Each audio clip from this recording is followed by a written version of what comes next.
Hola, bienvenidos a Quiero ser como Letizier, el podcast de fútbol vintage e histórico donde encontrarás un montón de historias que no te cuentan en otros sitios. Hoy vamos a contar una de las historias más fascinantes del fútbol europeo, la del Olympique de Marsella, un club nacido en el siglo XIX, símbolo absoluto de una ciudad tan intensa como Marsella, capaz de conquistar Europa y al mismo tiempo quedar marcado por uno de los escándalos más sonados del fútbol moderno. Porque el OM no es solo un club de fútbol, es una identidad, una forma de entender el orgullo de una ciudad, la ambición deportiva y también los riesgos de querer ganar a cualquier precio. En este episodio vamos a conocer su origen, su crecimiento, la era de Bernard Tapie, la construcción del equipo campeón de Europa de 1993 y el escándalo que vino después. Si alguna vez te has preguntado cómo un club puede pasar de la gloria al abismo en tan poco tiempo, este episodio te va a interesar. Sin más preámbulos, empezamos. ¿Quieres ser como Letizier?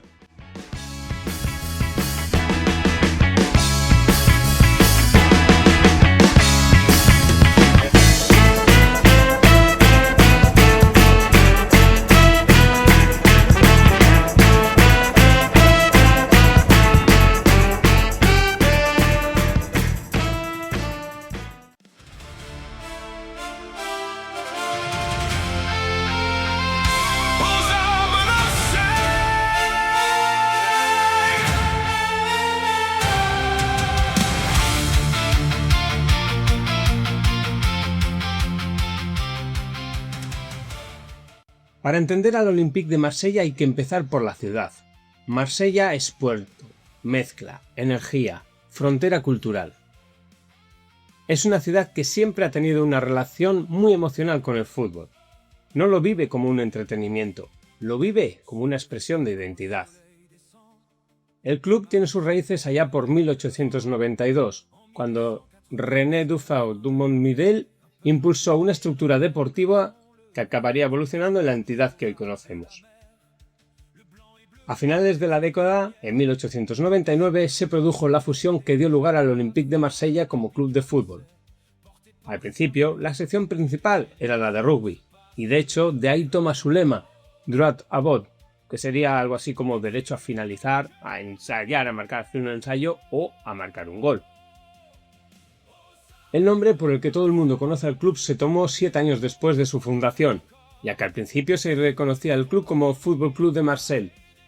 Como curiosidad, se adoptó el nombre del Olympique por los Juegos Olímpicos, sí, a ver, es fácil, en honor a los antiguos fundadores griegos de la ciudad de Marsella. Esta ya no sé si lo sabíais. Ese detalle es importante, porque el OM no nació como un simple equipo de fútbol puro, sino como parte de una tradición deportiva mucho más amplia. Y eso explica parte de su carácter. Un club con raíces, con historia, con evolución, pero también con una identidad muy marcada desde sus inicios. En sus primeros años el fútbol fue ganando protagonismo hasta convertirse en la disciplina principal. Con el tiempo el club fue construyendo una base social enorme y una relación con su afición que todavía hoy es una de las más intensas de Europa. Marsella no quería solo tener un equipo, quería tener un símbolo.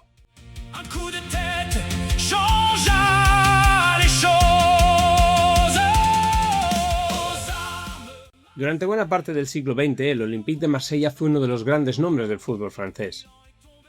Ganó presencia a nivel nacional en los años 20 del siglo pasado, desarrolló una afición poderosa y se convirtió en una institución de un enorme peso simbólico.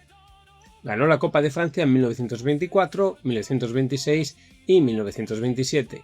Y en 1929 ganó su primer campeonato de Francia. En 1932 se establecería la primera edición de lo que hoy es la Ligue 1, competición disputada en aquel entonces por 20 equipos y entre ellos, como no, estaba el Marsella. En aquel primer torneo los 20 equipos se dividieron en 2 grupos de 10 y los campeones de ambos grupos disputarían la final. El ganador del grupo A fue el Olympique Lillois de Lille. que se enfrentó al Caen, segundo clasificado del grupo B, ya que el Antibes fue descalificado por la Federación Francesa de Fútbol por un caso de supuesto soborno. Finalmente, el equipo de Lille levantó el primer título, mientras que el Olympique de Marsella tendría que esperar a 1937 para levantar su primera copa.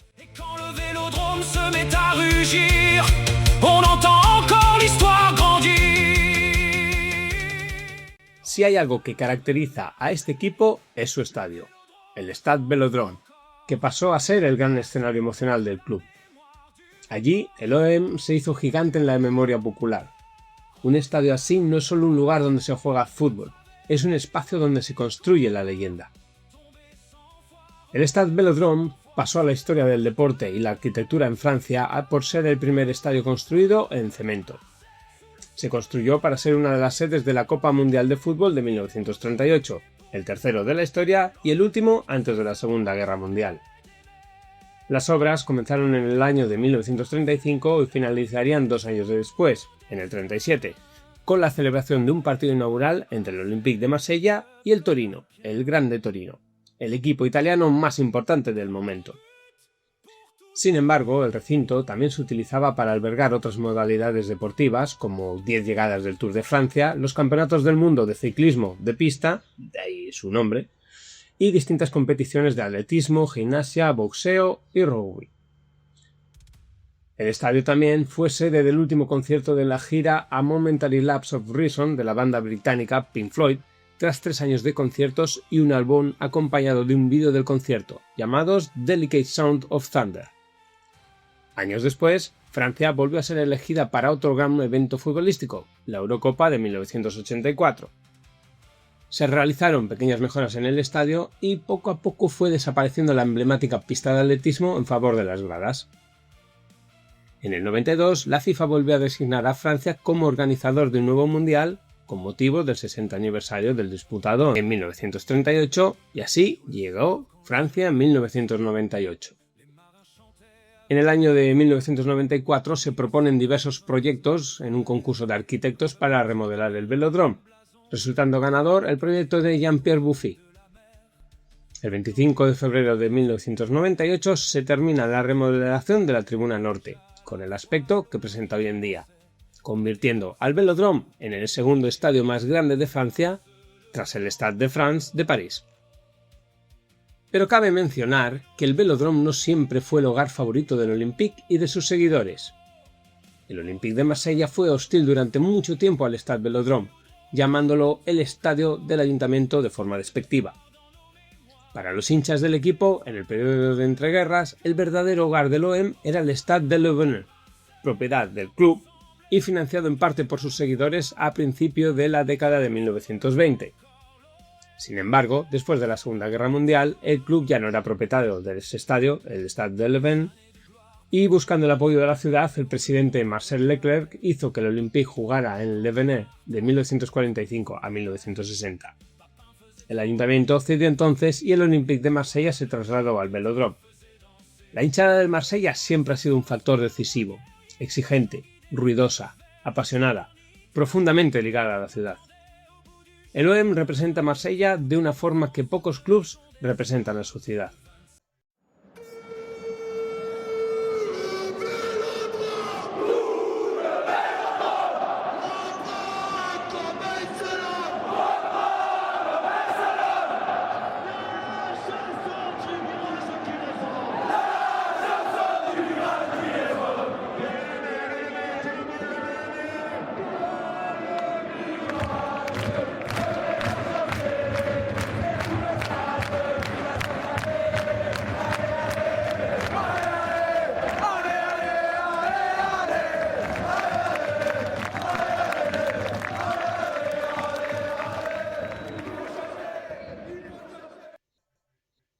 Pero todavía faltaba el gran salto, el que separa a un club importante de un club histórico de verdad, el que convierte una trayectoria nacional en una epopeya continental. Ese salto llegó en los años 80, y sobre todo en la era Tapie.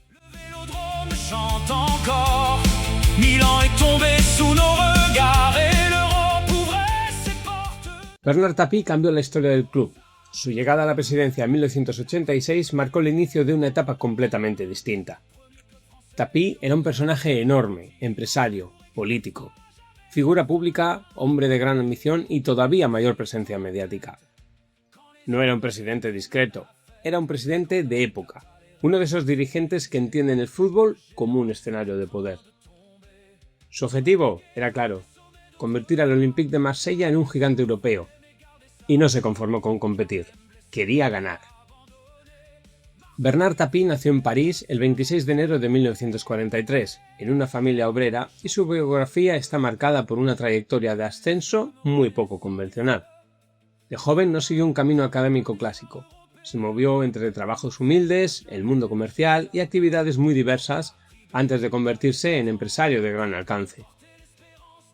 Tapie creció en un entorno modesto, algo que influyó mucho en su imagen pública posterior, la de un hombre hecho a sí mismo.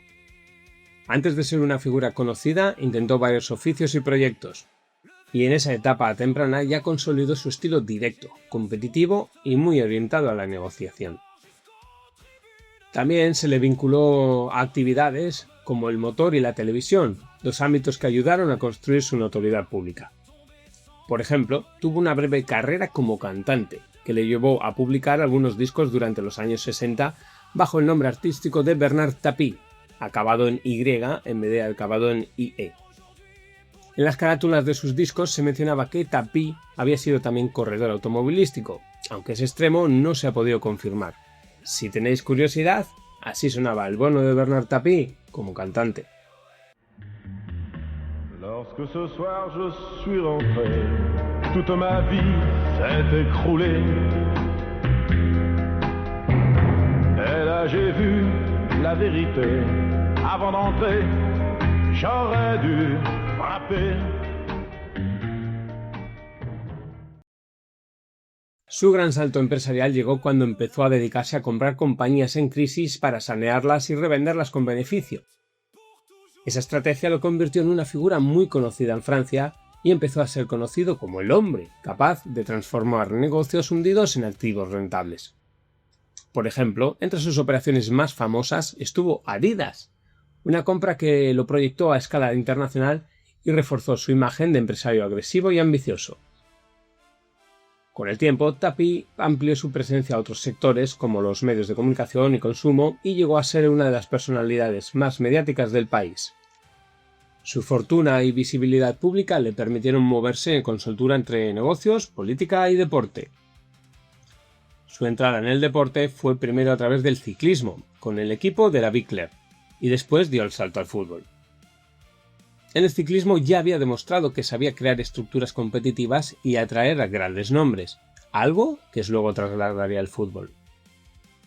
Si sois seguidores del ciclismo, bueno, y si no lo sois también, os tiene que sonar el nombre de Bernard Hinault, ¿verdad?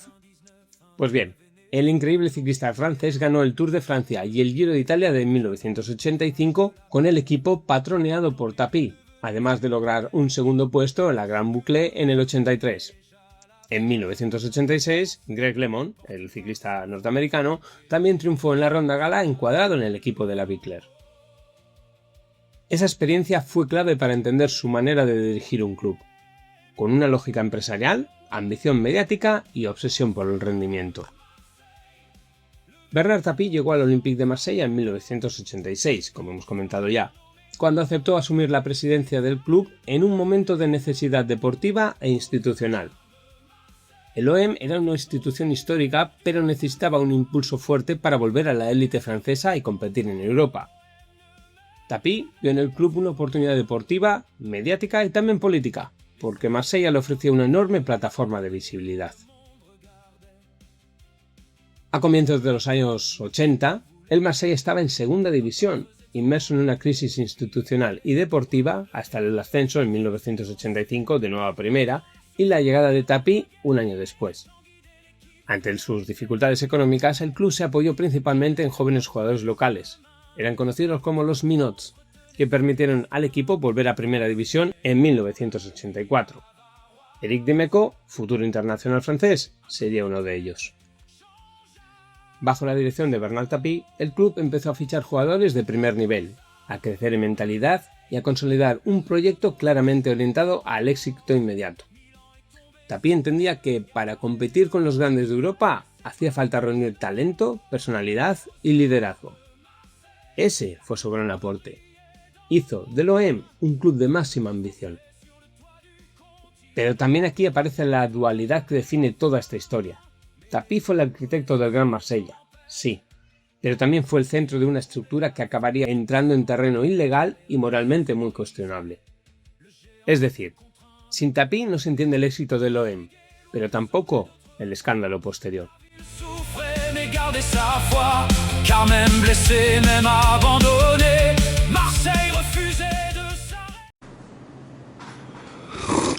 Tío, me acabo de gastar 1,99 € en este café, que está malísimo.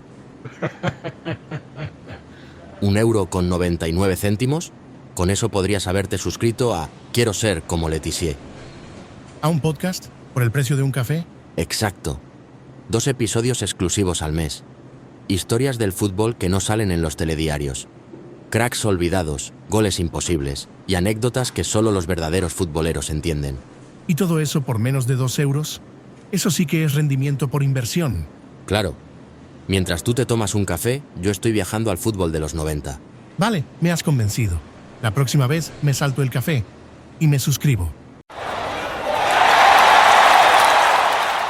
Por solo 1,99 € al mes. Suscríbete a Quiero ser como Letizier en iVoox. 2 episodios exclusivos cada mes. Historias del fútbol de verdad, para los que viven el balón con el corazón. Y hablando de café, os recuerdo que podéis invitarme a un café en el enlace que os dejo en la descripción del episodio. Es una nueva iniciativa para los que queréis dar un pasito más, pero os da pereza el proceso de iVoox. Y ahora seguimos con el episodio.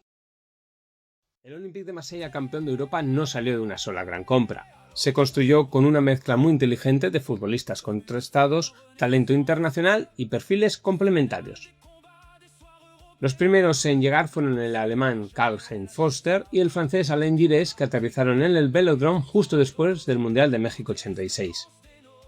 En ese equipo había líderes naturales, jugadores capaces de sostener una final, de marcar el ritmo de un vestuario y de competir con absoluta seriedad en las grandes noches. Durante los 6 años siguientes, en su afán por conquistar la Copa de Europa, Tapie fichó a varios jugadores de gran prestigio. Atención a los nombres: Jean-Pierre Papin, Chris Waddle, Enzo Francescoli, Abedi Pelé, Klaus Allofs, Eric Cantona, Carlos Moser, Jan Tigana, Didier Deschamps, Dragan Stojkovic, Basile Boli, Marcel Desailly, Rudi Völler, Fabián Barthez, Alen Boksic, Rafael Martín Vázquez o el camerunés François Oman-Bijik, además de contratar a entrenadores de gran prestigio como Franz Beckenbauer, Gerard Gilly y Raymond Goethals. Entre 1989 y 1992, el Olympique de Marsella ganó 4 títulos de liga consecutivos y la Copa de Francia. El equipo también llegó a la final de la Copa de Europa por primera vez en el 91, pero caería en la tanda de penaltis ante la Estrella Roja de Belgrado tras el error de Manuel Amorós. Uno de los nombres más importantes de aquel festival de grandes futbolistas fue, sin lugar a dudas, Didier Deschamps. No era el más espectacular, pero sí uno de los más decisivos. Ordenaba, equilibraba, mandaba, era el corazón táctico y competitivo del equipo. Otro símbolo absoluto fue Basile Boli. Su gol en la final de Múnich convirtió su nombre en inmortal. También estaban Marcel Desailly, un defensa de élite, Fabián Barthez, joven pero ya con muchísima personalidad, y futbolistas de enorme nivel como Abedi Pelé, Rudi Völler, Alen Boksic o incluso Paulo Futre. La clave era la mezcla. Había calidad técnica, experiencia internacional, fortaleza física y mucha personalidad. El OM no dependía de una sola figura. Era un equipo bastante completo con recursos en todas las líneas. Y además tenía algo que los grandes equipos siempre necesitan: convicción. Ese equipo no parecía estar solo jugando partidos, parecía convencido de que había nacido para ganar algo grande. Dans chaque rue résonnait déjà la foi, l'Olympique avançait, porté par sa voix. La campaña europea del Marsella en aquella 92-93 fue brillante. primero superó al Glentoran de Irlanda del Norte por una apabullante 8-0 global. En la segunda ronda, el rival fue el rocoso Dinamo Bucarest, y ahí ya los franceses, dirigidos desde los banquillos por el belga Raymond Gottas, sufrieron algo más, aunque lograron clasificarse por un global de 2-0. Aquella Champions League no era como la de ahora. Solo accedían a ella los campeones de cada país, y por ejemplo, el campeón español, el FC Barcelona, cayó en segunda ronda frente al campeón ruso, el CSKA de Moscú, y así que quedó fuera de la fase de grupos. Fase de grupos con solo 8 representantes y 2 grupos. El grupo A estaba compuesto por el Marsella, el Glasgow Rangers escocés, el Brujas belga y el ya citado CSKA de Moscú. Por su parte, en el grupo B estaban el Milán, el Göteborg sueco, el Oporto de Portugal y el campeón holandés, el PSV de Eindhoven. Los números eran fáciles. Solo el campeón de cada grupo accedería a la siguiente fase, que era directamente la gran final, que aquel año se disputó en el Estadio Olímpico de Múnich. El Marsella lideró su grupo superando al Rangers escocés por un solo punto en una última jornada de infarto. El conjunto francés se impuso a domicilio al Brujas, gracias al solitario gol del croata Alen Boksic, mientras que los escoceses no fueron capaces de anotar en Ibrox frente al conjunto ruso del CSKA y quedaron segundos. Para el conjunto francés no fue una victoria casual, fue una trayectoria muy sólida con momentos de tensión y con una sensación constante de madurez competitiva. Por su parte, el Milan avasalló a sus rivales de grupo y sumó un pleno de puntos, 12 de 12. En aquella época las victorias solo valían 2 puntos, con 11 goles a favor y solo 1 en contra.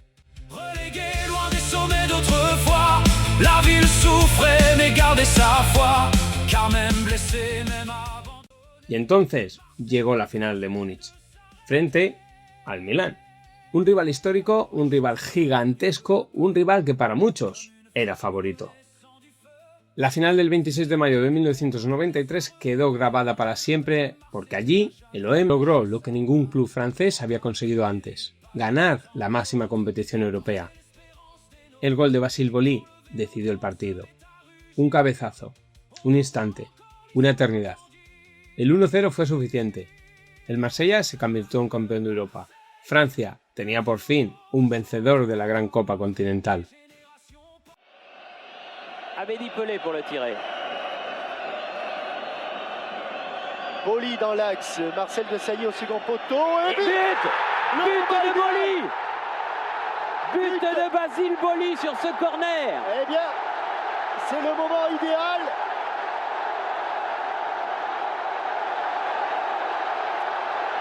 Quel coup de tête de Basile. Alors que l'on voit des images visiblement de la Canebière ou en fait dans un bar de Marseille. Extraordinaire coup de tête. Creo que es buen momento para repasar toda la plantilla que se proclamó campeona de Europa. Los porteros eran Fabien Barthez y Pascal Olmeta. Los defensas, Basile Boli, Marcel Desailly, Bernard Casoni, Eric Dimeco, que seguía en el club después del ascenso, Jean-Christophe Marquet, Manuel Amorós y Jocelyn Angloma. Los centrocampistas, Didier Deschamps, Jean-Christophe Thomas, Franz José, máximo goleador del Olympique con 6 goles, igualado al croata Alen Boksic, Jean-Philippe Durand, Jean-Jacques Sedeli, Jean-Marc Ferreri, Rafa Martín Vázquez, Dragan Stojkovic, Abedi Pelé e Igor Dobrovolsky. Y los delanteros, Alen Boksic, François Omanbillic y Rudi Völler. Aquel triunfo fue mucho más que un trofeo. Fue la coronación de un proyecto, de una generación y de una ambición. Pero también fue el inicio de una nueva etapa, porque mientras el club celebraba, el escándalo ya estaba en marcha.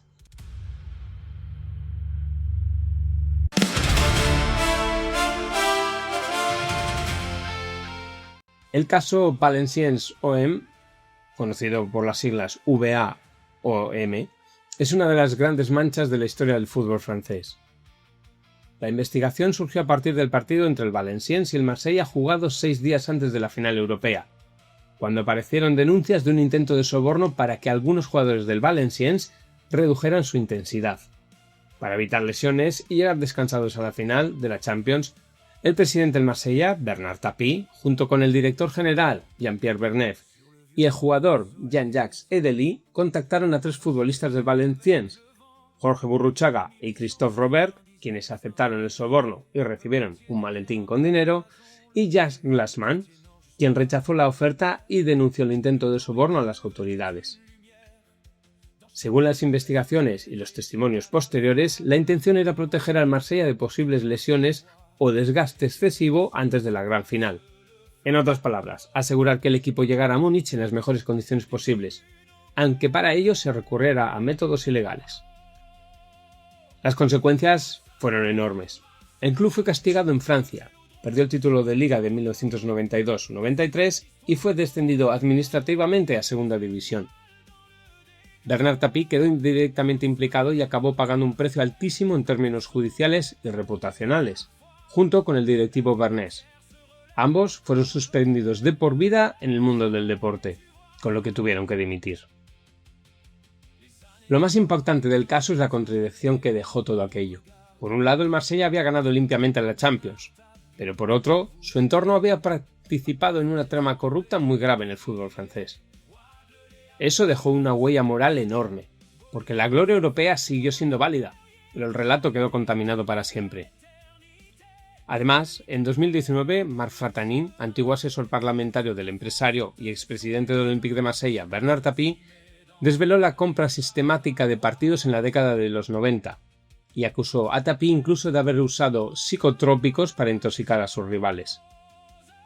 En una entrevista en el diario Le Monde, Fratani aseguró que a partir del 89 Tapie compró durante 4 temporadas los partidos contra los principales adversarios del Marsella en la Liga francesa, y cuenta que él mismo participó en alguna de esas operaciones.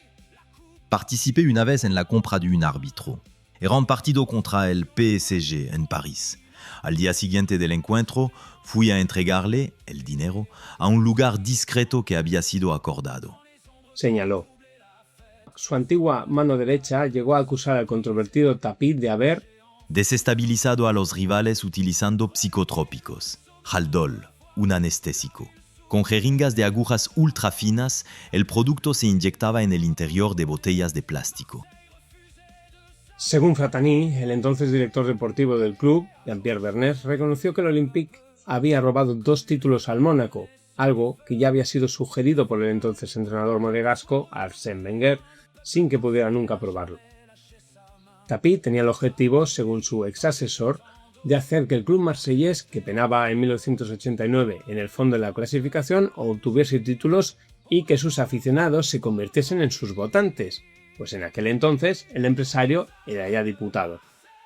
El OM de 1973 es, por eso, una historia de grandeza y de caída al mismo tiempo.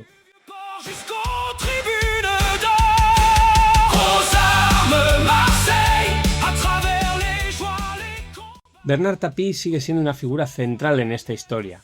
Fue el hombre que cambió el club, que lo llevó al techo del fútbol europeo y que también quedó marcado por una caída muy dura.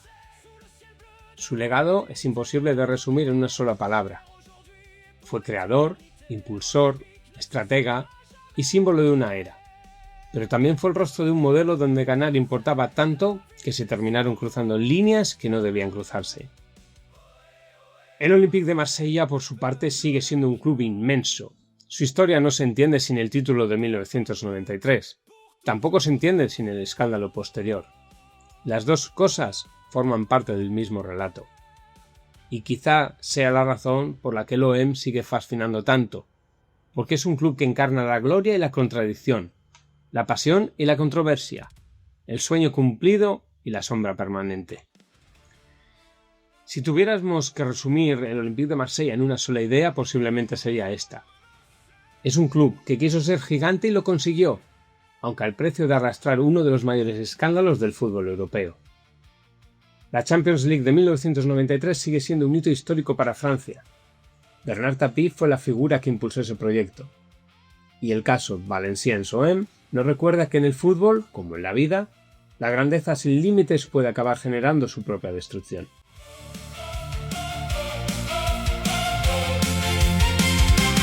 Sur le vieux port quand le soleil descend, les marins chantaient avec le vent.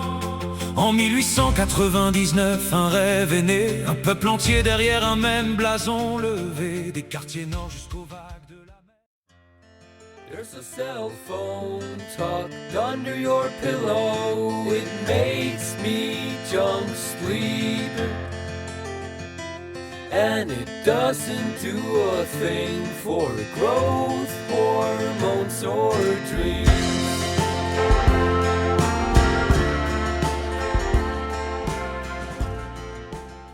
El punto final llega de la mano de Weapons de Dark Rocks. Ojalá hayáis disfrutado de la historia de hoy con un protagonista tan popular como polémico, como fue Bernard Tapie, quien llevó a la cima al Olympique de Marsella y también a los infiernos. Déjame tus impresiones, tus sugerencias o comentarios en iVoox o en tu plataforma de podcast favorita, en mi Twitter, g_arteche, en Facebook, en Instagram o en el grupo de WhatsApp del podcast que lo tienes en la descripción del episodio. También os dejo el enlace en la descripción del episodio por si me queréis invitar a ese café.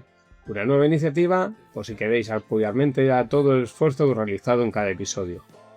Doy las gracias a Nioch por seguir apoyando al podcast como fan de iVoox. Gracias a esa pequeña aportación seguiré creando episodios especiales llenos de historias curiosas alrededor del universo fútbol. Por cierto, el episodio dedicado al Parma sigue despertando interés y así Kiko nos dejaba un escueto. Gracias. Mensaje corto y directo pero que me hace mucha ilusión, ya que creo que el hecho de que alguien te dé las gracias significa que valora realmente tu esfuerzo y dedicación. Por otro lado, en el episodio sobre el fútbol en Sicilia, Miguel Ángel Fernández, buen amigo del grupo de WhatsApp, deseaba larga vida al fútbol sureño italiano y preguntaba por la canción que sonaba de fondo en dicho capítulo, cosa que ya contesté en el grupo.